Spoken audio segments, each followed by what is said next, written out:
My name is Nick Sabato. I'm Director of Country Programs for the Education for Humanity Initiative at ASU. And today I'm going to use my lightning talk to share a bit of a story about a partnership that has evolved over the past 4 years, and a little bit about how the approach to the partnership has resulted in the progress from one specific pilot project to a global agreement. So I'll take you back initially to August of 2017.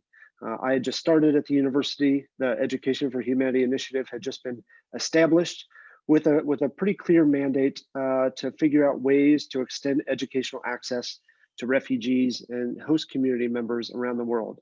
And so one of the first trips of my tenure as part of this team was to Za'atari Refugee Camp in Jordan. And so this image kind of lays the groundwork for the environment in which we were intending to operate. And so with a goal of trying to figure out how we can use ASU's digital assets and digital courses to reach refugee populations, it was a tall task to figure out with whom to partner, what to offer, and how best to make sure that it's exactly what refugee learners want. A place like this, obviously, there are a lot of competing priorities: food, shelter, employability, things of this nature. So as a university, it was kind of a rare opportunity to see how best a university can partner in this community to make sure that people are able to continue their education.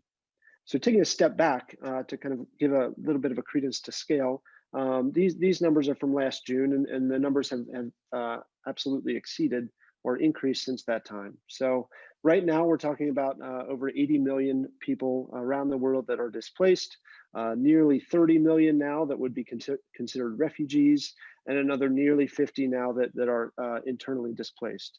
Of that population, only about 3% have access to higher education at all. So obviously the opportunity to have some sort of impact and effort within this space is there. And so it was upon us to figure out how best to go about it strategically so that we're offering something of value in a scalable manner. So within this context, there are a number of large humanitarian organizations that are often found in refugee camps, refugee communities, that are a vital resource within these communities. The Norwegian Refugee Council is one of these leading organizations, and so offers a variety of different services, everything from security to shelter to primary, secondary education, water, hygiene, sanitation, and as well as legal assistance and things of this nature. So everything that can really help make a life-altering addition to a refugee's life are handled by organizations like the Norwegian Refugee Council. And so what we kind of have realized is that organizations like NRC, and NRC more than most, also have strategic aims to have a focus on full pathways. So individuals who go through some of their previous courses and opportunities to be able to continue with their education is one of the greatest demands among their populations. So these refugee individuals have a strong desire to move past the basic components of shelter and food provision, and education is often one of the next things. So in those conversations early in Za'atari Camp, figuring out how best a university like ASU can complement all of the great work that an organization like NRC is already doing. So I returned to Arizona. We worked together as a team here at ASU to figure out how best we can partner and align with the ambitions of the Norwegian Refugee Council to develop a small pilot in Za'atari Camp in Jordan. And so we really kind of came up with a basic framework together with our partners at NRC Jordan, based on a few different tenets. And so these pillars represented in this diagram really served as the primary components that led to the foundation that was built between ASU and NRC. Of course, at the time, this was designed to just be this one small pilot in this one particular refugee camp. But little did we know that this would actually lead to being pillars for a long-term relationship with one of our strategic partners. And so the three components represented here wanted to ensure that anything that was offered was relevant content and then aligned with learner ambitions.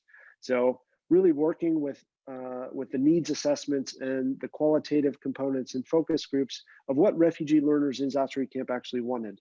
And then what was also available to them as a result of the course. And so we determined to offer digital English language courses in collaboration with Global Launch here at ASU that would really meet the needs of refugee learners to either continue their education at a higher education level or be able to use those increased English language skills for vocational purposes. Secondly, being able to have balanced institutional contributions. So the partnership was devised such that ASU would be able to contribute the courses, the training, as well as some of the monitoring and evaluation. And we would be able to do that as an in-kind contribution. NRC, on the other hand, was able to contribute the provision of a computer center and connectivity to the internet, as well as facilitators who would help learners get through the content in collaboration with us at ASU from a training perspective. So there was no financial transaction that takes place between ASU and NRC. It's just a partnership that was designed for mutual benefit. And finally, a commitment to evaluation and adaptation. So really making sure that we assessed every bit of that early pilot to make sure that we made iterations where necessary and were able to meet the needs and demands of the learner population, whether that be changing times of sessions, whether that be providing additional resources to make sure those were supported. And so we shared those commitments between ASU and NRC, which resulted in really a compatible philosophy as we approached this first pilot. So we went back to Jordan and we implemented this small pilot. In the camp, it started to go really well. And so we started to learn a little bit more about the experience, and from NRC realized that there was an opportunity for expansion. So within Jordan, we then shortly thereafter launched another course in Aza'atari Camp. So now we're in the two primary refugee camps in Jordan, learning a lot, reaching more learners, and getting a lot more feedback from the program. Again, kind of based on these set of principles that we established at the outset. Well, then one of the key members of the Jordan team for NRC was reassigned to a post in Iraq. And so we thought that that could be really detrimental to the program because we lost one of our key collaborators. But in fact, it was quite the opposite. And so she arrived in Mosul, Iraq. They were doing some strategic decision-making about next steps for their populations. And she said, you know what, I just had a great experience with ASU. Why don't we implement the ASU's program here? And so now we've gone from 2 refugee camps in Jordan to a new community in Mosul, Iraq, with the same partner based on the same set of expectations and commitments. Well, then the word started to get out within NRC and within the international community about the programs that we're running, the delivery model in which we had developed in tandem. And so we were able to co-design a program to actually offer a different set of courses in Uganda. So this is a photo of our learners in a settlement within Uganda that these learners were actually engaging in what was termed earned admissions courses at the time, now universal learner courses. So we've got this platform in which we're working with NRC to now offer multiple offerings in a similar fashion with a similar set of principles to various refugee communities on different continents. And then thereafter came the opportunity to actually expand again into Kenya. And so we're able to work with a different set of partners for a different purpose within Kakuma Camp in Kenya to be able to help these learners become more marketable as freelancers. So out of all of this, we've started with this small seed, this small pilot in Za'atari Camp. And so without ever really having the intention of going to the global headquarters of NRC and saying, we want to be in all these different contexts, we were able to focus on the partnership itself, focus on the needs of the community. And though it was extremely nonlinear in its fashion, it has come about in our shared growth of the program and the offerings in multiple contexts, serving multiple needs for multiple learners.